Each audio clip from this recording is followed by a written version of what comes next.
Launched in 1996, Hotmail was bought by Microsoft the following year, and the service has gone through many changes since then. Recently, Microsoft made its most radical change yet to the 16-year-old email service by launching Outlook.com, a new modern mail service for individuals. In studio to tell us more about this revamped mail service is Henny Loubser, General Manager for Microsoft West, East, Central Africa and the Indian Ocean Islands. Quite a mouthful. Henny, welcome. Good day. Now, the mail service landscape has changed quite dramatically over the last few years, and competition in this space is immensely tight. Just opening the mail browser on my phone, I get 7 different options. Now, with the market flooded by all these different players, how important is innovation, and was innovation the key to the Outlook Hotmail revamp? Absolutely. I think innovation is very important to Microsoft, and if you consider that we've not seen any real new innovation in the last 10 years when it comes to cloud mail services. So we're very excited that we finally have something modern to offer to our consumers and to users across the world with Outlook.com. And not only is it modern, it's really very powerful and it's very smart, because it's more than just a webmail service. It gives you immediate access to some interesting features and services within the cloud. The first one is that it also gives you access to our Office web apps. So if you can imagine opening a mail from somebody with a Microsoft Word document or a PowerPoint presentation, you open it in your browser and it immediately gives you that application to edit and read that Microsoft Office document. But speaking of those Office applications, there's traditionally been the sense that there is a definite veil between your personal email account and your professional one with the traditional Microsoft Outlook exchanges. Is that veil slowly shifting with the introduction of these apps on a more personal web service basis?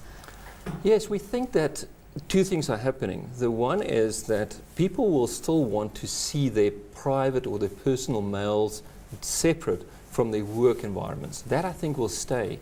But I do think people want to see a similar user experience when they move from their office environment at work to what they're doing in their personal lives. And I think we're crossing that divide by making it very easy with a modern user interface in Outlook.com to achieve that. And talking about consumers, it's all about interaction, social media dominating whether you're a corporate or a personal environment. How does the platform integrate with services like Twitter, Facebook, Pinterest, everything else that's out there? Yes, we think that's very important, and a very important innovation in the product is that without leaving your Outlook.com environment, you will see mails from your personal contacts will immediately show their feeds from whether it's Twitter, Facebook or all of these interesting sites. But it's also very important that it not only gives you that social integration, it keeps your mail very, very private. And I think privacy has become more important, and I think people are waking up to the fact that you want to know that your cloud mail provider keeps your mail very, very private. Because the cloud is still very ambiguous, and the first question people ask is how secure and how private is the cloud? How do you make sure that this webmail services is impenetrable against possible attacks or privacy scans? It is absolutely important. We assign a lot of value to keeping things private, to protect the integrity of people's personal information. And so we give guidance to people as to how they need to manage their passwords, and we go out of our way to make sure that our environment is very secure.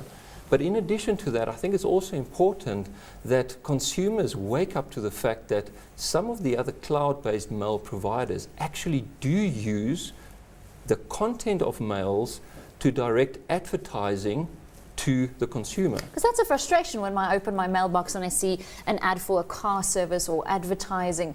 How do you break away from that to make sure that that's not included in your offering? Absolutely. We make a very important distinction here in that if you receive or send a mail to a contact in your address book, that there will be no advertising linked to that email. You will only have advertising outside of your mail environment, very separate, on emails that you receive from commercial entities or in the form of promotions.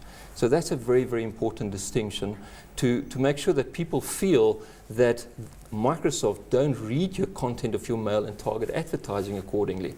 And we think that's a very, very important differentiation. Now, you previewed this new mail service internationally a week ago today. What's the response been from the market? Within the first 7 hours, we had 1 million new people sign up to the service. So we're very excited about it. The good news is that today, if you are a Hotmail user, you can use that ID to go and upgrade to Outlook.com. So it's seamless. Very seamless. You can also continue using your Hotmail environment. Over time, we're going to ask people on Hotmail to just get onto Outlook. It's time to upgrade. But for now, we're very pleased with the progress we're making there. And I want to encourage people, go to Outlook.com. Go and check it out. Henry, before we go, let's talk about Africa. High mobile penetration rates. How suitable, how friendly is this mail service for the mobile interface? Yeah, very good point. We see today that in between 2010 and 2011, there's been a doubling of people using email on their phones. And we see that in Africa at the same pace. This email service you'll be able to access using your phone service as well. On Windows Phone, we'll have an application that connects directly to Outlook.com, the way we do with Hotmail today. So we think it's going to be very popular in Africa. Today, our Hotmail service is very popular in Africa, and we think that will continue with Outlook.com. Oh, fantastic. We look forward to watching the progress. Henry Loubser, thank you very much.